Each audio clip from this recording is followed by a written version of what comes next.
ខ្ញុំនៅតែឯកាគ្មានវាសនាចិត្តស្រីខ្មុំផ្អែមមុនប្រកាសចាញ់ពីងបរម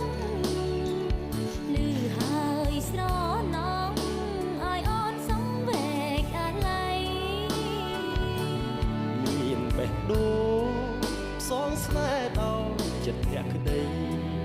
គ្មានភ័ព្វបានភ្ជាប់និស័យស្ដាយអើយស្ដាយតើធ្វើយ៉ាងណា